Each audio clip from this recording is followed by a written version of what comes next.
ایران نے قابض اسرائیل کے خلاف اپنے سخت اور واضح موقف کو عملی جامہ پہناتے ہوئے ایک شدید حملہ کیا، جس میں جدید بیلسٹک میزائلوں کے ذریعے صہیونی دشمن پر قہر بن کر ٹوٹ گیا۔ یہ حملہ ان صہیونی جارحیتوں کا جواب تھا جنہوں نے فلسطینیوں سمیت پورے خطے کو آتش و آہن میں جھونک رکھا ہے۔ ایرانی سرکاری ٹی وی کے مطابق تہران نے بدھ کو قابض اسرائیل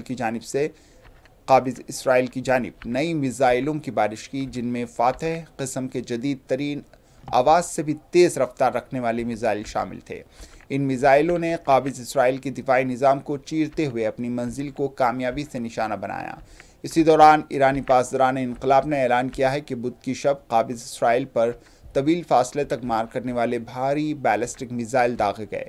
پاسداران انقلاب کے بیان کے مطابق یہ حملے الوعد الصادق 3 آپریشن کی 12ویں لہر کے طور پر کیے گئے۔ ایران نے بدھ کے روز ان خبروں کو یکسر مسترد کر دیا جن میں دعویٰ کیا جا رہا تھا کہ ایرانی حکومت نے امریکہ کے ساتھ مذاکرات کے لیے کوئی وفد بیرون ملک روانہ کیا ہے۔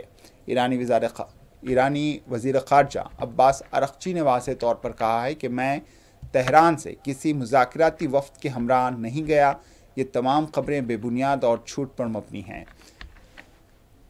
الجزیرہ کو دیے گئے بیان میں ارغچی نے کہا ہے کہ ایران نے عمان یا کسی اور ملک میں کسی قسم کے خفیہ یا اعلانیہ مذاکراتی وفود نہیں بھیجے ہیں۔